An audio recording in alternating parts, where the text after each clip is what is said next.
My father said he already ate. 3 hours later, I found out what he was really feeding. My name is Michael Brennan. I'm a software engineer from Seattle. Successful, busy, the kind of son who calls home once a month and feels guilty about it. My father, Richard Brennan, lived alone in our childhood home in Tacoma, 40 minutes away. Might as well have been across the country for how often I visited, until the dinner invitation stopped making sense. It started small, February 2024. My sister Claire called me. Dad's acting weird. Weird how? I invited him over for Sunday dinner. He said he already ate. At 3 p.m., Michael, who eats dinner at 3 p.m.? I laughed it off. He's 72. Old people eat early.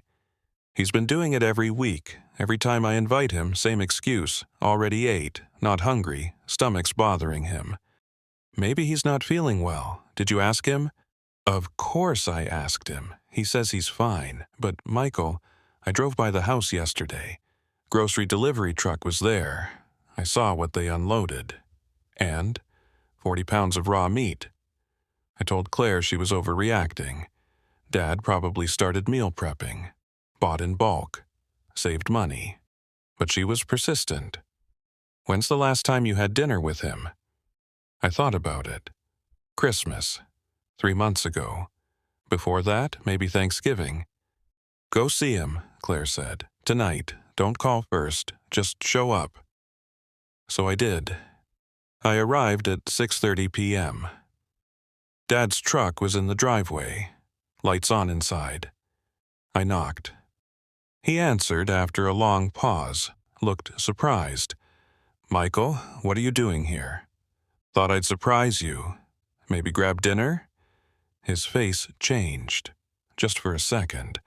Something flickered there. Panic? Fear? I already ate, son. Had an early dinner today. I pushed past him gently. That's fine. I'll just hang out for a bit. The house smelled wrong. Not bad, just off. Metallic, sharp. Actually, Michael, I'm not feeling great. Stomach's been bothering me. Maybe we can do this another night. I looked at him closely. He'd lost weight. His shirt hung loose, dark circles under his eyes. Dad, when's the last time you saw a doctor? I'm fine, just getting old. Look, I really need to rest. Can we? A sound from upstairs. A thump, like something heavy being moved. Dad's eyes went wide. What was that? I asked. Nothing. Old house, pipes. That wasn't pipes. I moved toward the stairs. Dad grabbed my arm. His grip was strong. Stronger than it should have been for a 72-year-old man who claimed he was feeling sick. Michael, you need to leave, now. What's going on? Please, trust me. Just go. Another sound, scraping, coming from my old bedroom. I pulled away from him, started up the stairs. Michael, don't. I opened the bedroom door. The room was empty. Completely empty. No bed, no furniture, just bare walls. And in the center of the floor, a hole. About 3 feet wide. Rough edges. Like someone had torn through the floorboards with their hands. I could see into the crawl space below. Dark. But something was moving down there. Dad, what the hell is this? He was behind me now, breathing hard. You weren't supposed to see this. See what? Why is there a hole in the floor? I can explain. Then explain. He was quiet for a long moment. Then, how much do you know about your grandfather? Grandpa Joe? He died before I was born, heart attack. That's what we told everyone. But it wasn't a heart attack, Michael. It was starvation. I turned to face him. What? Your grandfather had a condition, genetic. The doctors didn't have a name for it. He couldn't process food normally. No matter how much he ate, he was always hungry, always wasting away. What does that have to do with, I have it too. Started about 6 months ago. At first, I thought it was my metabolism. I'd eat a full meal and feel empty an hour later. Then it got worse. I'd eat all day and still lose weight. The hunger. Michael, you can't understand the hunger. I looked at the hole in the floor. So you're eating...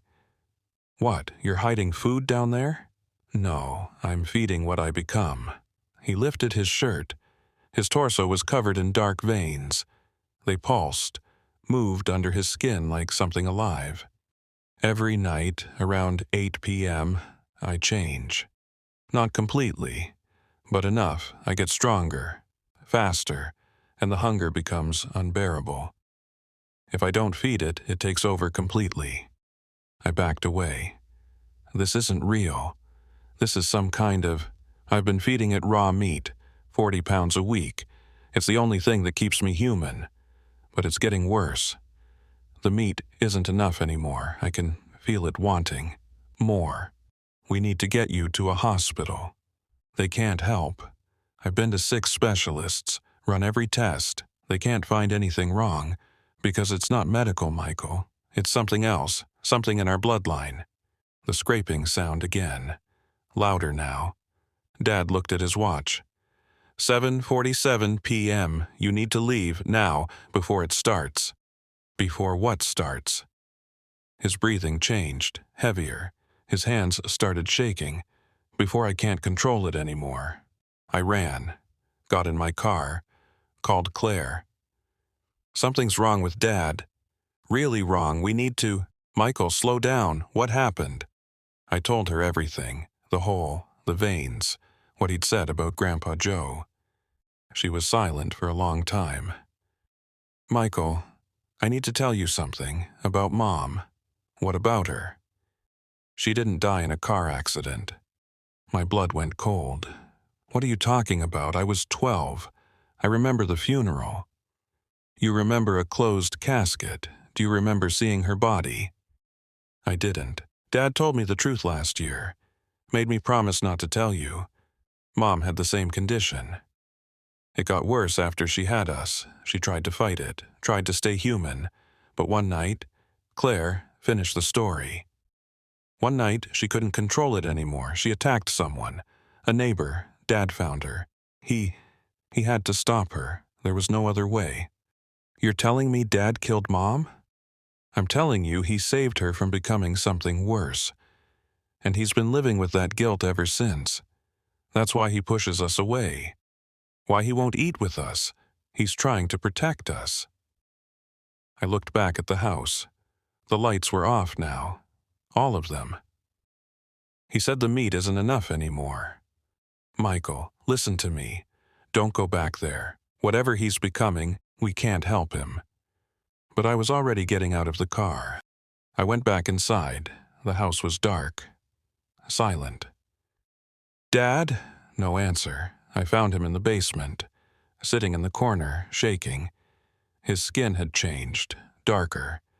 The veins were raised now, pulsing. I told you to leave, he said. His voice was different, deeper. I'm not leaving you. You don't understand. The hunger. It's not just for food anymore. It's for warmth, life. I can smell your blood from here, hear your heartbeat. Every instinct is telling me to... He stopped himself, pressed his hands against his head. How do you fight it? I asked. I think about you, about Claire, about your mother. I remember why I have to stay human. I sat down across from him. Then, let me help you remember. For 3 hours, I talked, told him stories about Claire's kids, about my work, about the time we went fishing when I was 8 and he let me keep a fish that was definitely too small. Slowly, the veins faded. His breathing normalized. His skin returned to its normal color. At 11 p.m., he looked at me, tears in his eyes. You didn't eat dinner, he said. I skipped it because I was ashamed, because I didn't want you to see me like this. But the real hunger wasn't in my stomach, Michael. It was loneliness. The more isolated I became, the stronger the thing inside me got. We ordered pizza that night, ate together at the kitchen table. The hunger didn't go away, but it got quieter. I moved back to Tacoma 3 weeks later, not into Dad's house, just close enough to have dinner with him every night. Claire comes twice a week with the kids. We take turns, make sure he's never alone. The condition is still there, the veins, the hunger. But it's manageable now. Turns out the thing that was eating him alive wasn't a monster. It was isolation. Last week, he ate 3 full meals. Didn't skip a single one. The meat deliveries stopped. He still has the hole in the floor. Says he keeps it as a reminder of what happens when you try to fight your demons alone. The things we hide from the people we love don't disappear. They grow. They get stronger in the dark. My father thought he was protecting us by pushing us away, but isolation feeds the very monsters we're trying to fight. Sometimes, the bravest thing you can do is let someone see you at your worst. Because the hunger that destroys us isn't always physical. It's the absence of connection, the belief that we have to carry everything alone. When someone keeps saying they're not hungry, they've already eaten, they're fine on their own, pay attention. Because the stomach isn't always the thing that's starving. And the dinner they're skipping might be the only thing keeping them human.